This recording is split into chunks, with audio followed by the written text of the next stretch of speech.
Hello friends, welcome back to my channel Annu tutorials. तो friends, आज के वीडियो में हम बात करने वाले हैं ब्लाउज की साइड फिटिंग के बारे में। पहले मैंने ब्लाउज की साइड फिटिंग के बारे में जो वीडियो बना रखी है, उन वीडियो पे आप लोगों के बहुत सारे कमेंट आ रहे थे और उन कमेंटों को मैंने अब पढ़ के और आपके सभी सवालों के जवाब इस वीडियो में मैं आपके लिए लेकर आई हूँ। और आपको ये वीडियो पूरा देखना है जिससे आपके सभी सवालों के जवाब इस वीडियो में आपको मिल सके। तो फ्रेंड्स, इस वीडियो में मैं कोशिश करूंगी कि आपके जितने भी सवाल हैं, जितने भी डाउट हैं, वो क्लियर हो जाएं। तो आइए वीडियो शुरू करते हैं। तो मैंने ये ब्लाउज इतना सिल रखा है और इसकी साइड फिटिंग ही हमें करनी है। तो किस तरीके से हम इसकी सिलाई लगाएंगे, तो सबसे पहले तो आपको क्या करना है, इसकी ये जो साइड फिटिंग वाली सिलाई है, इसको आपको सीधा करके दोनों पार्टों को इस तरीके से पकड़ना है और सीधा करके इस पर एक सीधी सिलाई आपको लगानी है। आपका ब्लाउज चाहे कितने भी साइज का है, आपको सबसे पहला काम तो ये करना है। तो सिलाई आपको लगानी है, यहाँ से ये दोनों आर्म होल को बराबर मिलाना है। इस तरीके से आपको किसी भी साइड से इस तरीके से छोटा या बड़ा नहीं रखना है। इसको सिलाई से सिलाई को आपको ऐसे मिलाना है और ऐसे मिला के इस पर एक सीधी सिलाई यहाँ से लेके यहाँ तक आपको चलानी है।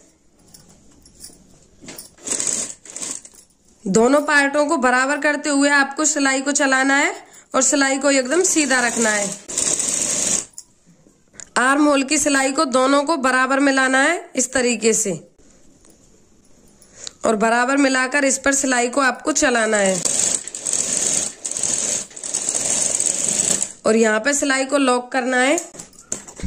तो फ्रेंड्स, ये सिलाई हम क्यों लगाते हैं, पहले तो मैं आपको ये समझा देती हूँ कि हमारे कपड़े में ये एक्स्ट्रा धागे निकले होते हैं, ये हमारे अंदर की साइड में छुप जाते हैं और ये निकले हुए दिखाई नहीं देते हैं। तो फिनिशिंग के लिए हम ये वाली सिलाई लगाते हैं सबसे पहले। और इसका कपड़ा ज्यादा निकला हुआ है तो आप उसको कैंची से कट कर दें। और अब इसको हमें इस तरीके से करके इसको पलट देना है। ये हमारा ब्लाउज है, कितनी फिनिशिंग के साथ पलट के रेडी हो गया। देखो, एक भी धागा निकला हुआ है, इसमें दिखाई नहीं दे रहा है। तो आपको सबसे पहली सिलाई तो ये लगानी है। और फिर आते हैं हम मेन बात पर कि हमें अपने साइड फिटिंग की सिलाई है वो किस तरीके से लगानी है। तो फ्रेंड्स, कभी कभी क्या होता है, और आप लोगों का इस टॉपिक पर कमेंट भी है कि हमारा चेस्ट है वो तो ज्यादा है और हमारे बाजू की गोलाई है वो बिल्कुल कम है।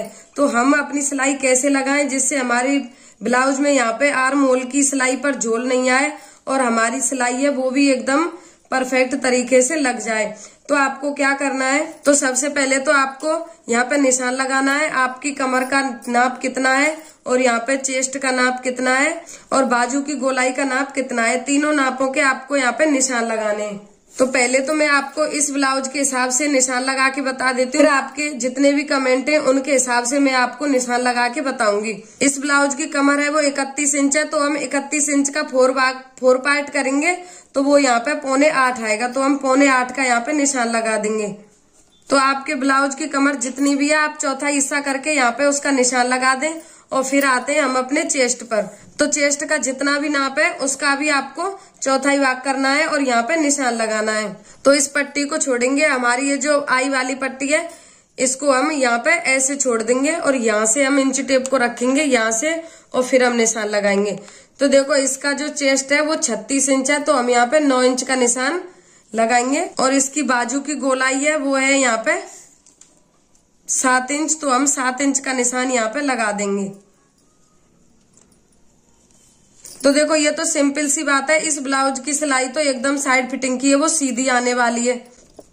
इसमें तो कोई डाउट नहीं है कि हमारी सिलाई है वो तिरछी हो जाएगी, कि कमर की गोलाई है वो कम है तो यहाँ पे ये सिलाई तिरछी हो जाएगी। यहाँ पे ये पूरी सिलाई एकदम बराबर है और ये सिलाई हम लगाएंगे तो बिल्कुल सीधी आएगी। तो कभी क्या होता है कि आपके यहाँ पे जो बाजू की गोलाई है वो बिल्कुल कम रह जाती है और ये बहुत लोगों के साथ होता है कि बाजू की गोलाई है वो कम है और चेस्ट का निशान है वो ज्यादा है।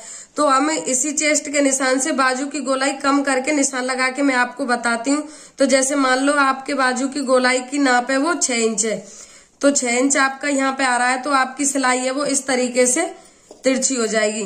तो फ्रेंड्स, आप इस तरीके से सिलाई को तिरछा करेंगे तो वो देखने में बिल्कुल भी अच्छी नहीं लगेगी। तो आपको इस सिलाई को कैसे करना है, इतना नहीं होता है कि आपका चेस्ट का नाप है वो बहुत ही ज्यादा हो, मतलब मीडियम साइज का होता है। तो यहाँ पे हम 6.5 इंच का निशान लगाते हैं इस तरीके से।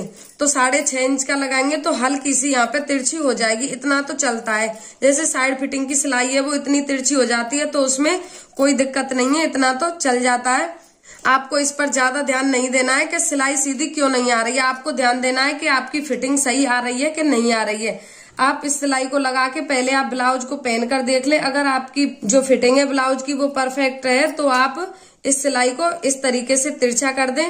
और अगर आपकी फिटिंग है वो यहाँ से खराब हो गई है तो आप यहाँ से क्या करें कि आप बाजू को थोड़ा लूज पहने, जिससे कि आपकी ये सिलाई है ये बिल्कुल सीधी आ जाएगी। और आप बाजू को थोड़ा लूज आपको पहनना है तो आपकी सिलाई इस तरीके से सीधी आ सकती है। और आपको इस बात पे ध्यान रखना है कि आपके बाजू की गोलाई है वो कम है तो आपको आर्म होल की कटिंग है वो कम ही करनी है, क्योंकि इसकी तो देखो ज्यादा है तो इस तरीके से इसका आर्म होल है वो इस तरीके से फैल गया है। अगर हम आर्म होल की कटिंग कम करेंगे तो इस तरीके से यहाँ से आर्म होल है वो छोटा हो जाएगा, तो ये हमारी आर्म होल की सिलाई है अपने आप ये इधर की साइड में सीधी आ जाएगी। तो अब मैं आपको इसकी सिलाई लगा के बता देती हूँ और फिर मैं आपको ऐसे भी बताऊंगी कि अगर आपकी बाजू की मोहरी है वो कम है तो आपको सिलाई को किस तरीके से लगाना है। तो जहां भी हमने निशान लगाया है उसी निशान की जगह आपको सिलाई को चलाना है।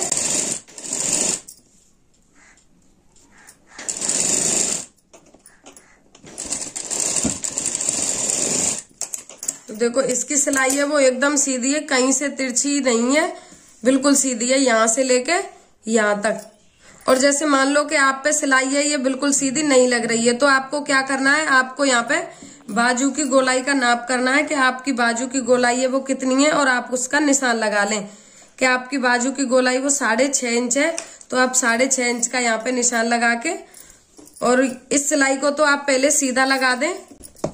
आपकी बाजू की मोहरी कितनी भी है पहले आपको ऐसा करना है कि इस सिलाई को सीधा आपको लगाना है, ना ही कमर का नाप करना है और ना ही बाजू का नाप करना है। आपको नाप करना है सिर्फ यहाँ पे चेस्ट का और सिलाई को एकदम सीधा इस तरीके से आपको चला देना है। फिर सिलाई को सीधा चला के फिर आपको यहाँ पे बाजू की गोलाई का नाप करना है कि आपकी बाजू की गोलाई है वो कितनी है। तो आपकी बाजू की गोलाई जितनी भी है आप उसका डबल करके यहाँ पे इस सिलाई को सीधा लगा के आप यहाँ पे बाजू की गोलाई का निशान लगा लें कि आपकी बाजू की गोलाई का नाप है वो कितना है। तो यहाँ पे मान लो आपकी बाजू की गोलाई का नाप है वो 6.5 इंच है, तो 6.5 इंच पर आपको निशान लगाना है और यहाँ से ये इस तरीके से आपको सिलाई को चलाना है। ऐसे नहीं चलाना है कि आप इस तरीके से गोल शेप देकर सिलाई को चलाएं तो आपकी फिटिंग है वो खराब हो जाएगी। बट आपको इस तरीके से सिलाई को इस तरीके से करना है और यहाँ तक सिलाई को आपको चलाते हुए नहीं लाना है, सिलाई को आपको यहीं खत्म करना है। तो मैं आपको चला के दिखा देती हूँ। तो देखिए सिलाई को मैंने ऐसे चला दिया, मैं इधर की साइड से आपको दिखा देती हूँ जिससे कि सही से आपको दिखाई दे सके। तो देखो ये सिलाई मेरी इस तरीके से आई है, ज्यादा तिरछी नहीं हुई है। और आप इस तरीके से अगर आपकी बाजू की गोलाई का नाप करके आप सिलाई लगाते हैं तो आपकी फिटिंग है वो कभी भी खराब नहीं होगी। और फिर यहाँ पे आपको अपनी कमर का नाप करना है और उसका चौथाई भाग करके यहाँ पे निशान आपको लगाना है। तो मान लो यहाँ पे आपकी कमर का नाप है वो हम यहाँ पे 7.5 इंच का निशान लगा देते हैं, 30 इंच का कर देती हूँ मैं। तो आपको यहाँ पे निशान लगाना है और सिलाई को यहाँ से तिरछा आपको ऐसे चलाना, हल्का सा तिरछा करना है। तो ये है उन लोगों के लिए जिनका चेस्ट का नाप है वो बहुत हैवी है और यहाँ पे बाजू की गोलाई कम है और कमर का नाप भी कम है, तो उनको तो इस तरीके से सिलाई को चलाना है और उनकी समस्या है वो बिल्कुल दूर हो जाएगी। तो आप इस तरीके से एक बार अपने ब्लाउज की फिटिंग करके देखें कि आपके ब्लाउज की फिटिंग सही हुई है कि नहीं हुई है। तो फ्रेंड्स मैं आशा करती हूँ कि आपको ये सब समझ में आ गया होगा और आप मुझे ये जरूर बताएं कि आपको ये मेरा वीडियो कैसा लगा। अगर आपको इस वीडियो के देखने के बाद भी अगर आपका कोई सवाल है, कोई डाउट है तो आप मुझे कमेंट में बताएं, मैं उसका भी जवाब आपको दूंगी। तो अगर आपको मेरा वीडियो पसंद आया है तो आप वीडियो को लाइक और शेयर जरूर कर दें और आप हमारे चैनल को सब्सक्राइब जरूर कर लें। Thank you.